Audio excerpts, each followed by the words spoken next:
Hello বন্ধুরা, কেমন আছেন আপনারা সবাই? আশা করি ভালো আছেন। আজকে আমি এসেছি আমাদের আগরতলার আস্তাবল ময়দানে, যেখানে শুরু হয়ে গেছে আমাদের নিউজ 18 বাংলার তরফ থেকে কার্নিভাল, যেটা 3 দিন ব্যাপী চলবে। আর আজকে মেলার দ্বিতীয় দিন এবং মেলাতে এসে অনেকটাই আনন্দিত হলাম। এখানে অনেকগুলা স্টল দিয়েছে, যার মধ্যে স্পেশালিটি আছে আগরতলার লং তরাই গুঁড়া মশলার যে স্টল আছে ওইটাও এখানে দেওয়া হয়েছে। এটা প্রতি বছরই হয়ে থাকে, এই বছরও হয়ে গেছে এবং শুরু হয়ে গেছে। আপনারা যারা আগরতলায় এসেছেন তারা অবশ্যই এখানে মেলাতে এসে ঘুরে যেতে পারেন।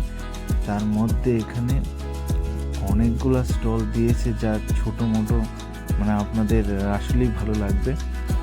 তার মধ্যে স্পেশাল আরেকটা জিনিস হচ্ছে, এখানে আগরতলা হুন্ডাই শোরুম থেকেও একটি মেলা অর্গানাইজ করেছে তারা। পাশাপাশি 3 দিন থাকবেই মেলা, আপনারা অবশ্যই আসুন, ঘুরে যান মেলা। এবং স্পেশাল আরেকটা জিনিস রয়েছে, যেটা হচ্ছে ফ্রি গিফট কুপন, যেটা আপনারা করতে পারেন এবং জিতে যেতে পারেন আপনাদের যে কোনো একটি পছন্দের গিফট কুপন।